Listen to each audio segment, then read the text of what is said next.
Hello viewers, welcome to our channel. నేను మీ చరణ్ పరిమి. చంద్రబాబు లోకేష్కి సంబంధించిన ఫైల్స్ మాయమయ్యాయి.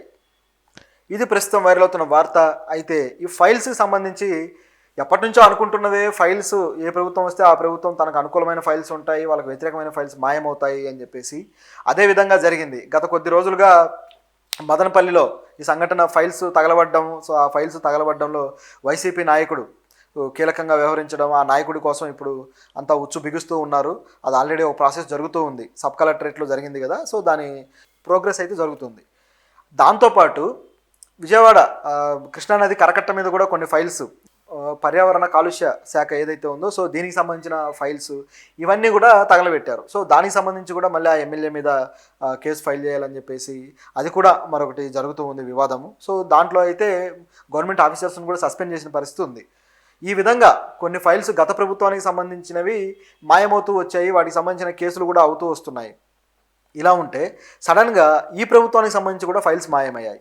ఇవి ఏ ఫైల్స్, ఎందుకు లోకేష్ అలాగే చంద్రబాబు గారి ఫైల్స్ మాయమయ్యాయి అనేది మనం ఒకసారి గమనిద్దాం. మామూలుగా అంటే ఈ వార్తలో ఉన్న విషయం ఏంటంటే, వీళ్ళకి సంబంధించిన కేసులో ఫైల్స్ మాయమయ్యాయి అని. లోకేష్ మీద గతంలో వీళ్ళు ప్రభుత్వం నడిపినప్పుడు అమరావతి కేంద్రంగా అప్పుడు జరిగిన అక్రమాలకు సంబంధించి కొన్ని ఫైల్స్ ఉన్నాయి. ఆ ఫైల్స్ని ఇప్పుడు మాయం చేశారు అనేది వార్త. లోకేష్ ఇన్నర్ రింగ్ రోడ్డుకు సంబంధించి కొన్ని ఏవైతే ఒప్పందాలు ఉన్నాయో వీటిల్లో అక్రమాలు చేశాడు, అవినీతి చేశాడు అని చెప్పేసి ఆ ఫైల్స్లో క్లియర్గా ఉన్న ఇన్ఫర్మేషన్ బట్టి తేలుతూ ఉంది. కాబట్టి ఇప్పుడు ఆ ఫైల్స్ని మాయం చేశారు అన్నారు. అయితే ఇక్కడ ఉన్న ప్రశ్న ఏంటంటే, ఫైల్స్ని ఎవరు మాయం చేస్తారు? కేసుల్లో ఎవరైతే దొరకకుండా ఉంటారో వాళ్ళు మాయం చేయాలి. అంటే గవర్నమెంట్ మాయం చేసి ఉండాలనేది ఒక వాదన.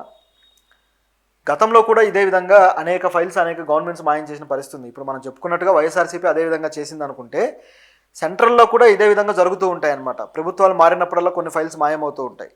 సో అదే పద్ధతిలో ఇప్పుడు చేశారు అనుకోవాలి. ఈ ఇన్నర్ రింగ్ రోడ్ సంబంధించి ఆల్రెడీ కేసు కోర్టులో ఉంది. సో ఇక దానికి విచారణకి ప్రూఫ్లుగా ఫైల్స్ పనికొస్తాయి కాబట్టి వీటిని మాయం చేస్తే విచారణ డిలే అయ్యి అలా సాగుతూ ఉంటుంది. ఇక ఆ కేసును కొట్టివేయించుకోవచ్చు, మన గవర్నమెంట్ ఉంది కాబట్టి అనే భరోసా ఒకటి ప్రభుత్వాల్లో కనిపిస్తూ వస్తుంటుంది. వీళ్ళనే కాదు, గత ప్రభుత్వం అలాగే ఉంది, అంతకు ముందు వచ్చిన ప్రభుత్వాలు అలాగే ఉన్నాయి. ఎక్కడ చూసినా కూడా ఈ ప్రభుత్వాలు ఈ విధంగా కొన్ని అక్రమాలు చేయడము, మళ్ళీ వాటిని రూపుమాపడానికి ఇలాంటి గిమ్మిక్కులు పాటించడము, ఇది యథావిధిగా ఒక ఆనవాయితీ అయిపోయిందనమాట. సో దీన్ని మనం ఖండించాలి. ఇది సరైంది కాదు. అయితే ఇక్కడ ఉన్న మరో ట్విస్ట్ ఏంటంటే, కేవలం ఈ ఫైల్స్ మాయం చేసింది టీడీపీ కాదు, ఇది మాయం చేసింది వైసీపీ అనేది ఇక్కడ ఉన్న ట్విస్ట్. ఎవరైతే కేసుల్లో బుక్ కాకూడదు అనుకుంటారో వాళ్ళు కదా మాయం చేయాలి, ఎవరి మీద కేసులు ఉన్నాయో వాళ్ళు కదా మాయం చేయాలి. మరి విచిత్రంగా వైసీపీ మాయం చేయడం ఏంటంటే ఈ ఫైళ్ళు ఏ డిపార్ట్మెంట్ నుంచి మాయమయ్యాయంటే సిఆర్డిఏ డిపార్ట్మెంట్ నుంచి మాయమయ్యాయి. సో సిఆర్డిఏ డిపార్ట్మెంటు అమరావతి ప్రాంతీయ ప్రణాళిక, దానికి సంబంధించిన సంస్థ. సో అమరావతి నిర్మాణం ప్రాధికార సంస్థ. సో ఈ సంస్థ ఏ విధంగా పనిచేస్తుందంటే, అమరావతికి సంబంధించిన ఏవైతే నిర్మాణాలు కావచ్చు, వాటికి సంబంధించిన ప్రాజెక్టులు కావచ్చు, ప్రతి దానికి సంబంధించిన ఫైల్స్ ఈ సంస్థలో ఉంటాయి. ఈ సంస్థ కార్యాలయం నుంచి కొన్ని ఫైల్స్ గత ప్రభుత్వం అంటే వైఎస్ఆర్సీపీ గవర్నమెంట్ ఉన్నప్పుడు వాళ్ళు కొన్ని ఫైల్స్ని దర్యాప్తు చేయాలి అని చెప్పేసి కొన్ని తీసుకున్నారట.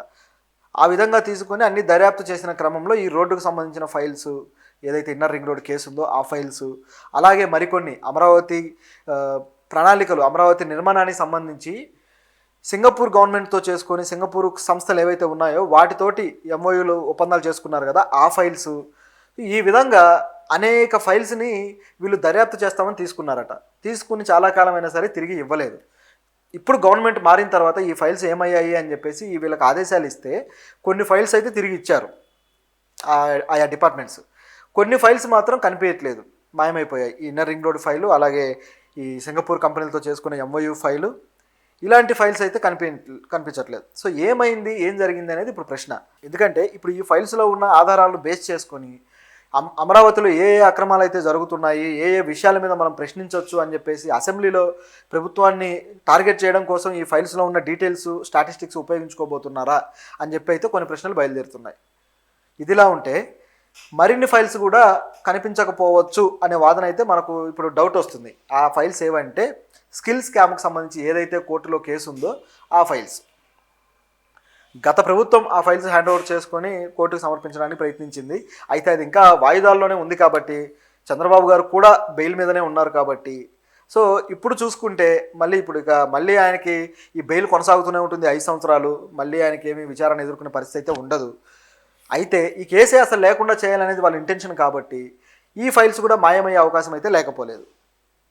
ఇది పరిస్థితి. ప్రభుత్వాలు వాళ్ళ అధికారాలను ఉపయోగించుకొని ఫైళ్లు మాయం చేసేసి దర్జాగా అలా సీట్లలో కూర్చొని పరిపాలన సాగిస్తూ ఉన్నారు. ప్రజలు మాత్రం సామాన్యులకు ఏదన్నా అన్యాయం జరిగితే సామాన్యుడు మాత్రం వాడే అరెస్ట్ అయిపోయి జైల్లోకి వెళ్ళిపోయే పరిస్థితి ఉంది.